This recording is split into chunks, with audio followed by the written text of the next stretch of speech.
পঞ্চম দিনের মতো এখানে অবস্থান কর্মসূচি পালন করছেন। কেন্দ্রীয় শহীদ মিনারে আপনারা দেখতে পাচ্ছেন এখানে শত শত যারা শ্রমিক রয়েছেন, মিটার রিডার কাম মেসেঞ্জার গণের যারা দায়িত্বে ছিলেন, তারা তাদের 7 দফা দাবি বাস্তবায়নের জন্য তারা কেন্দ্রীয় শহীদ মিনার চত্বরে এরা মশার কামড় এবং বৃষ্টিকে উপেক্ষা করে তারা এইভাবে খুবই জরাজীর্ণ জীবনযাপন করছেন। তারা এখানে অবস্থান কর্মসূচি পালন করছেন। তারা সারিবদ্ধভাবে এখানে শুয়ে আছেন।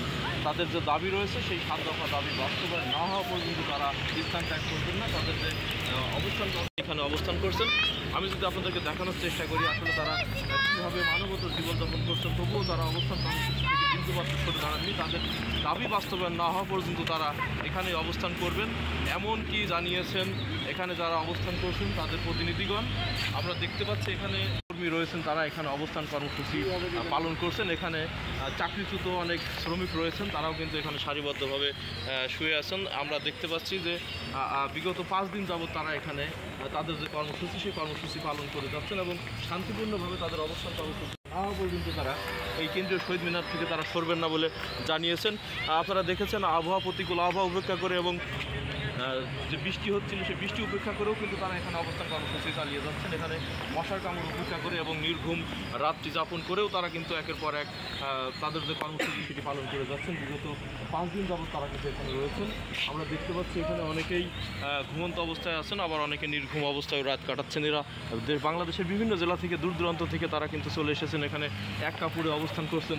দীর্ঘ 5 দিন তারা খেয়ে না খেয়ে তারা কিন্তু এখানে অবস্থান কর্মসূচি পালন করছেন। তাদের যে 7 দফা দাবি রয়েছে সেই 7 দফা দাবি বাস্তবায়নের জন্য টানা 5 দিন যাবৎ তারা এখানে অবস্থান কর্মসূচি পালন করছেন। আমরা এই মুহূর্তে কথা বলার চেষ্টা করব, এখানে যারা অবস্থান কর্মসূচি পালন করছেন তাদের সাথে একটু কথা বলার চেষ্টা করি। আমরা দেখতে পাচ্ছি এখানে তারা আসলে কোনো মশারি নাই, মশার কয়েল জ্বালানো নাই, তারপরও তারা মশার কামড় খেয়ে তারা মানবতার জীবনযাপন করছে। অনেকেই গরমের কষ্টে তারা অনেকে আলগা গায়ে শুয়ে আছেন, অনেকেই তাদের যে খেয়ে না খেয়ে তারা এখানে আসলে রাত্রি যাপন করছেন এবং টানা 5 দিন তারা এখানে অবস্থান কর্মসূচি পালন করে যাচ্ছেন। তাদের যে 7 দফা বাস্তবায়ন দাবি রয়েছে সেই দাবি বাস্তবায়ন না হওয়া পর্যন্ত তারা কেন্দ্রীয় শহীদ মিনার ত্যাগ করবেন না বলে আমাদেরকে জানিয়েছেন। আমরা কথা বলার চেষ্টা করি এখানে কর্মসূচি পালন করছেন এবং তারা যে তাদের যে দাবি দেওয়া বাস্তবায়নের জন্য তারা এখানে অবস্থান করছেন তাদের মধ্যে থেকে একজনের সাথে কথা বলার চেষ্টা করি।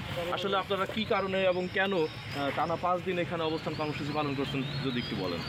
আমরা বাংলাদেশ পল্লী বিদ্যুৎ বোর্ড এবং পল্লী বিদ্যুৎ সমিতি, আশিকি পল্লী বিদ্যুৎ সমিতি, দুটি আলাদা প্রতিষ্ঠান। আমরা 47 বছর হলো এই প্রতিষ্ঠানটি। আমরা যারা চাকরিজীবী আছি আসলে মূলত আমাদের কোনো পরিচয় নাই। আমরা কোন ক্যাটাগরিতে চাকরি করি, কোম্পানি না সংবিধিবদ্ধ প্রতিষ্ঠানে, এ ধরনের কোনো পরিস্থিতি নাই। সেই পরিস্থিতির দাবিতে আমাদের এই আন্দোলন, আমাদের সেই পরিস্থিতির দাবিতে সেই আমাদের। আপনারা কয়দিন যাবত এখানে অবস্থান করছেন? আমরা 5 দিন যাবত অবস্থান করতেছি। আগামীকাল আমাদের 6ষ্ঠ দিন। আপনাদের দাবি কয় দফা? আমাদের দাবি 7 দফা। কি কি দাবি আপনাদের? 1 দফা, প্রথম দফাই হলো স্বৈরাচার রূপী চেয়ারম্যানের পদত্যাগ। 2 নম্বর সকল চুক্তি থেকে মুক্তি। একই পদে চুক্তিভিত্তিক আছে, নিয়মিত আছে, অনিয়মিত এ ধরনের ক্যাটাগরি থাকার কারণে সকল চুক্তি থেকে মুক্তি। 3 নম্বর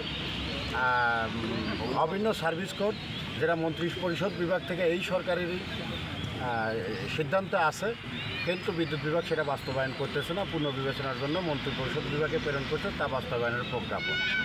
4 নম্বর মিথ্যা মামলা, হয়রানি মামলা দিয়ে আমাদের কর্মকর্তাদের চাকরিচ্যুত করা হয়েছে, তাদেরকে মামলা প্রত্যাহার সহ পুনর্বহাল। 5 নম্বর আপনার হয়রানিমূলক বদলি, সংযুক্ত এবং বরখাস্তদের আবারও পুনর্বহাল। 6 নম্বরে লাইনম্যানদের কাজের আন্তর্জাতিক আইন অনুযায়ী শ্রম ঘণ্টা নির্ধারণ করা। 7 নম্বর নিরাপদ কর্মপরিবেশ এবং সংস্কার কমিটি, অস্থায়ী বোর্ড বিলুপ্ত করে, বাংলাদেশ পল্লী বিদ্যুৎ বোর্ড বিলুপ্ত করে অস্থায়ী বোর্ড স্থাপন করে অন্তর্বর্তীকালীন বোর্ডের আওতায় আমাদের এই কার্যক্রমকে পরিচালনা করা। এই দাবি পূরণ না হওয়া পর্যন্ত আমাদের এই অবস্থান কর্মসূচি ইনশাল্লাহ চলতে থাকবে। তাতে যতদিনই থাকবে। আগামীকাল থেকে আমরা অসহযোগ আন্দোলনের ডাক দিয়েছি। গ্রাহক ভোগান্তি হবে না, গ্রাহকের কোনো সাফারিং হবে না। তবে আমরা যে মানবতর জীবনযাপন করছি, সরকার, সুশীল সমাজ যারা আছেন আমাদের দিকে একটু দৃষ্টি দেন। গাজার দিকে তাকান আপনারা। ইসরায়েল যে দেশেই বসে আছে, আমাদের ফিলিস্তিনের উপর নির্যাতন চলতেছে, এই ব্যাপারে আপনারা একটু দৃষ্টি দেন। ধন্যবাদ।